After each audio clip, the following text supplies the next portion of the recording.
এরকমভাবে দেশদ্রোহী বা দেশপ্রেমী এই ধরনের কোনো সুইপিং রিমার্কস আমি করতে চাইবো না, কারণ বামপন্থী অনেকে আছে, তাদের মধ্যে সবাই তো আর পোস্ট করছে না। তবে যারা পোস্ট করছে বা কয়েকজন যারা রাস্তায় নেমে গেছে, দেখুন একটা জিনিস তো আপনারা মানেন যে বামপন্থীরা নিজেদেরকে সেভাবে পেট্রিয়টিক বা ন্যাশনালিস্টিক এটা তারা বলে না, তারা বলে ইন্টারন্যাশনালিজমের কথা বলে, তারা বলে আমরা বিশ্বমানব।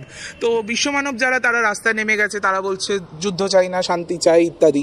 তো যারা শান্তির পক্ষে, যারা শান্তিদূত হয়ে আজকে রাস্তায় নেমেছে, তো তারা এই যে যারা ধরুন টেররিস্টরা আমাদের 26 জন ভারতীয় নিরীহ নাগরিককে মেরে দিল, সেই সময় তারা কেন শান্তি মিছিলটা করেননি, এটাই আমার প্রশ্ন। তো এইগুলো একতরফা হয় না, আর যখন দুটো দেশের মধ্যে বা দুটো ফোর্সের মধ্যে যখন লড়াই হয়, তো সেই জিনিসটা সবসময় সমানে সমানে একটা হতে থাকে, একটা মেজার্ড অ্যাটাক হতে থাকে। এবং ভারত তো মানে এমনি নিরীহ পাকিস্তানিদের মারেনি, পাকিস্তানি সিভিলিয়ানদের মারেনি, ভারত খুব স্ট্র্যাটেজিক্যালি, খুব প্রিসিশনের সাথে আমাদের সেনা তারা কিন্তু পাক জঙ্গি ঘাঁটিগুলোকে নষ্ট করেছে।